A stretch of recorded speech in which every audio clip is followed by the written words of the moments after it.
Vamos dialogar sobre conexões neurais, prática e aprendizagem? É com você, Lela. Vamos caminhar juntos, meu amor. Aqui fazemos uma análise aprofundada, argumentação crítica, conexões do tema do dia. Vamos começar? Inscreva-se e receba diariamente ciências e aprendizagem. Que gostoso!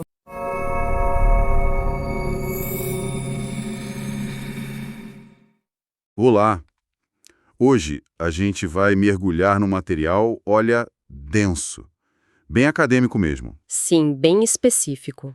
É sobre educação profissional e tecnológica, a EPT, aqui no Brasil. As fontes são, na verdade, um guia de estudos para um mestrado, o Profept. Uhum, Ou seja, é para quem já está na área e quer se aprofundar. exato. E a nossa missão aqui vai ser meio que traduzir isso. A gente vai tentar entender o que significa, na prática, uma formação crítica nesse universo. Certo. Porque, pelo que eu li, não é só sobre aprender uma profissão, né? É sobre entender o trabalho, a ciência, a cultura, tudo de um jeito conectado. Isso. E o que mais me pegou foi uma ideia, a de que a escola técnica pode ser um campo de resistência política. Como assim? Resistência a quê, exatamente? Essa é a pergunta de 1 milhão. E para começar, é bom entender o que é o Profep. Ele foi criado para qualificar professores que já dão aula na Rede Federal de Educação. Ah, então é uma formação de formadores. Exatamente, principalmente dos institutos federais. E o objetivo as fontes batem muito nessa tecla, não é só refinar uma técnica de ensino. Não é só didática. Não. A meta é formar o que os textos chamam de um professor acadêmico crítico. A ideia é que ele ajude a superar aquela visão pragmática, sabe? Aquela de treinar para o mercado? Isso. Uma visão fragmentada que os autores associam diretamente ao modelo neoliberal de educação.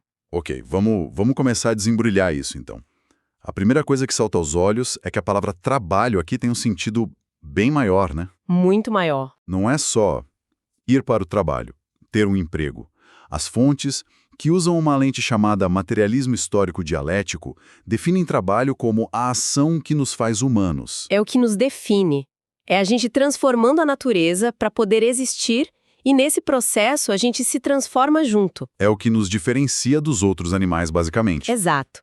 E essa definição, que parece filosófica, tem uma consequência prática imensa para a educação. De um lado, você tem o que os textos chamam de formação para o mercado. Certo. O foco é treinar alguém para uma tarefa, visando o lucro de uma empresa. Uma visão que os autores consideram alienada. E do outro lado? Do outro, eles propõem uma formação para a vida, que seria emancipatória. O objetivo aí é o desenvolvimento pleno da pessoa. Ah, e é daí que vem aquela ideia de trabalho como princípio educativo, que aparece em todo lugar no material. Exatamente. É o coração da proposta. Autores como Gaudêncio Frigoto e Marise Ramos, que são muito citados, defendem isso. E o que isso quer dizer na prática? A ideia é simples e muito poderosa. A educação não pode separar teoria e prática, o pensar do fazer. Pensa assim, uma coisa é aprender marcenaria só cortando e lixando madeira. Outra, bem diferente, é fazer uma cadeira entendendo a física da estrutura. A química do verniz, a história daquele design. Isso.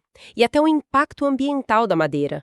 Você não forma só um profissional, você forma um cidadão que entende o lugar do seu trabalho no mundo. Faz todo sentido. Uma das fontes tem até uma tabela que resume essa briga. De um lado, a perspectiva que eles chamam de capitalista. Certo. O objetivo é o lucro. O saber é todo fatiado, o aluno é visto como mão de obra. E o currículo te empurra para um caminho só. Exato. E, do outro lado, a proposta crítica da EPT, o objetivo é o desenvolvimento humano, o saber é integrado. Ciência, cultura, tecnologia. E o aluno é visto como um ser social, histórico, que pode transformar as coisas. E o modelo para isso seria o ensino médio integrado. E isso me leva a uma palavra que é quase um trava-línguas: homilateralidade. Assim. As fontes colocam isso em oposição direta à polivalência. E essa diferença é crucial. A polivalência, segundo os autores, é o que o mercado quer. É o trabalhador canivete suíço. Sei que faz de tudo um pouco. Isso. Ele tem várias ferramentas, sabe usar superficialmente para resolver o problema da empresa. Ele se adapta. Agora, a homilateralidade é outra coisa. O que seria, então? Não é formar um canivete, é formar o ser humano por inteiro. A pessoa não só sabe usar as ferramentas, mas entende de metalurgia, de design e ainda aprecia a beleza do que criou. Entendi. É desenvolver todas as dimensões. Intelectual, manual, artística. Política. Não é formar para uma função, é formar para a vida. A coisa vai ficando mais clara. Mas para entender por que essa defesa é tão forte, as fontes dizem que a gente tem que olhar para a história. E aqui o negócio fica bem interessante. Fica mesmo. Porque a história da educação profissional no Brasil é descrita como uma história de separação, de um tal dualismo estrutural. Exatamente. Esse dualismo, de forma bem simples, significa que o Brasil sempre teve dois tipos de escola. Uma para a elite e outra para o povo. Basicamente. Uma para a elite acadêmica, abstrata, que prepara para a universidade, para os cargos de comando, e outra para a classe trabalhadora, mais técnica, prática, para formar mão de obra. Uma escola para quem manda, outra para quem obedece. É essa lógica. E isso vem de longe, né? As fontes trazem uns marcos históricos bem pesados. Sim, a raiz é antiga. Começa lá no início do século XX, com as escolas de aprendizes e artífices. Certo. O objetivo declarado era dar um ofício e disciplinar os desvalidos da sorte. Desvalidos da sorte?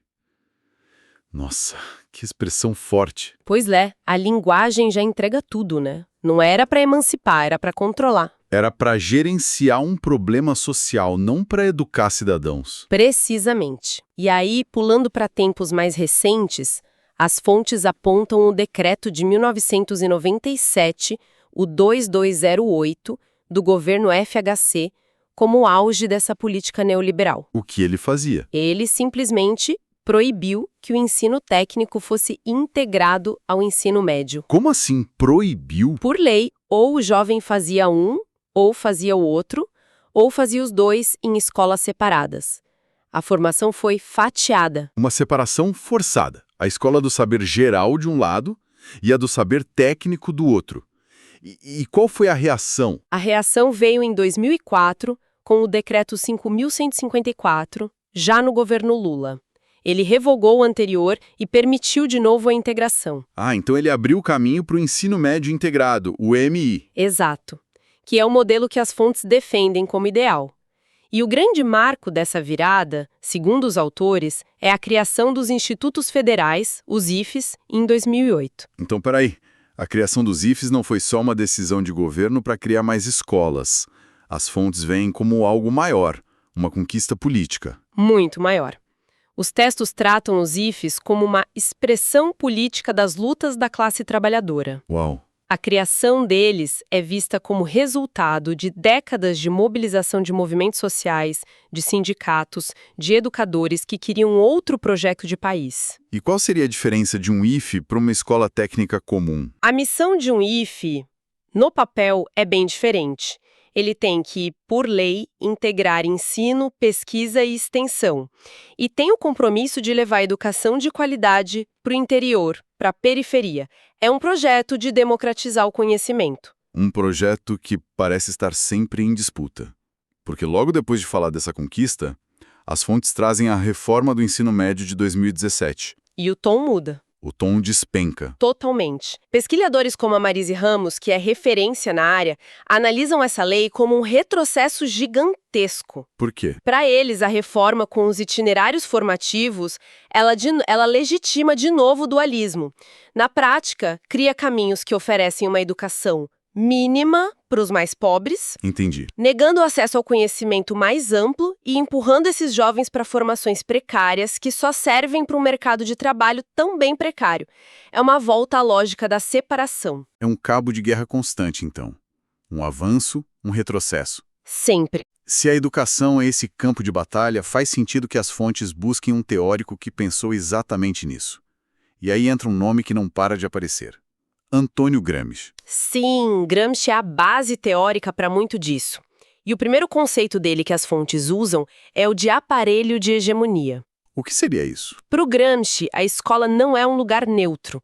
É um dos principais espaços onde a visão de mundo da classe dominante se espalha e vira o senso comum, aquilo que todo mundo aceita sem nem questionar. E como se luta contra isso, segundo ele? Propondo um outro tipo de escola, a escola unitária. A ideia seria uma escola única, de alta qualidade, para todo mundo, sem distinção de classe.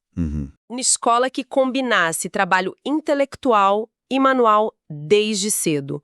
O objetivo é acabar com a divisão entre escola de dirigentes e escola de executores. É o antídoto para o tal do dualismo estrutural. Perfeito. Certo. E dentro dessa escola, que é um campo de batalha, qual o papel do professor? Ele não pode ser só alguém que passa a matéria. De jeito nenhum. É aí que entra a figura do intelectual orgânico. Outro conceito fascinante do Gramsci. Intelectual orgânico. O que isso significa? O professor, nessa visão, não é um intelectual distante, sabe? Na torre de marfim dele.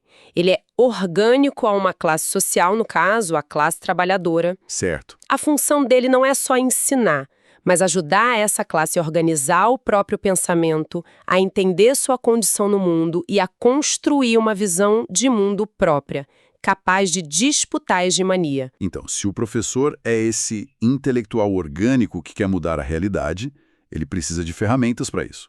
Imagino que o mestrado Profepet não peça só uma tese que vai ficar no estante, né? Exatamente. Sua intuição está perfeita.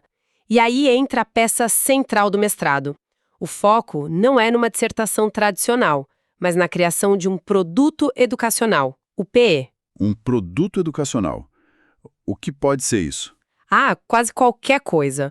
Um guia para outros professores, um aplicativo, um jogo, um documentário, uma sequência didática nova. Entendi. Algo prático. O importante é que seja algo aplicável, que possa ser usado por outros colegas para intervir na realidade da sala de aula.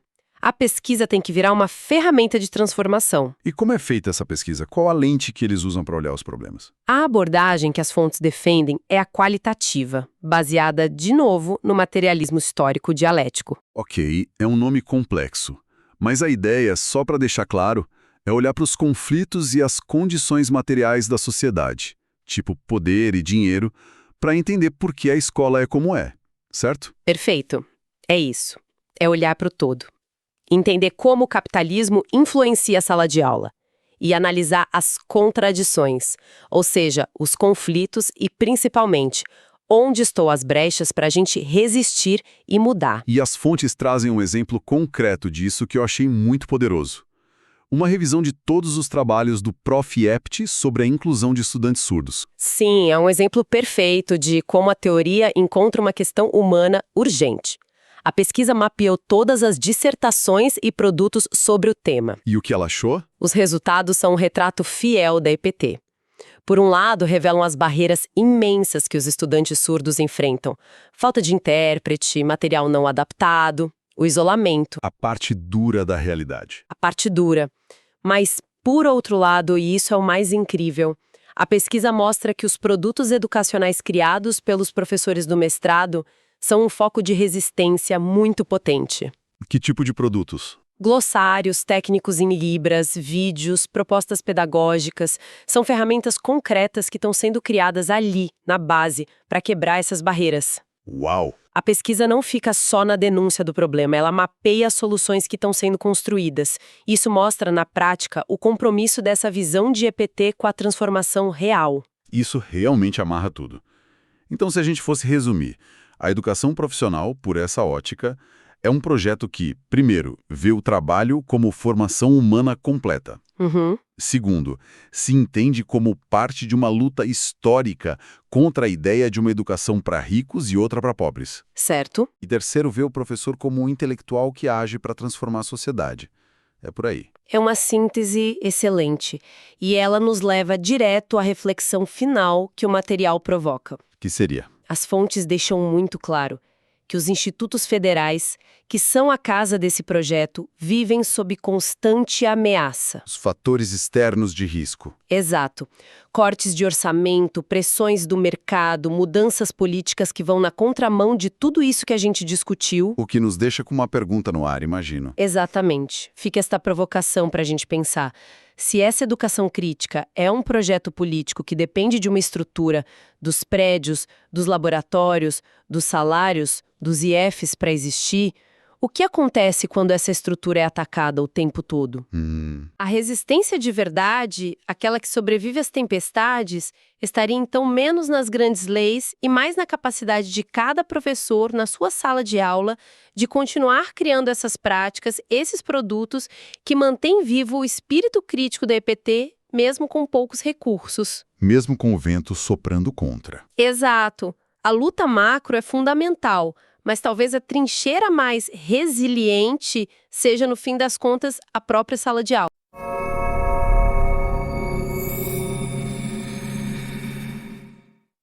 Oi, eu sou a Lela e quero agradecer a todos que acompanharam o podcast Conexão Neural. Obrigada por estarem com a gente. Material de estudo, cartões interativos, infográficos, mapa mental e dicas está disponível nos links da descrição.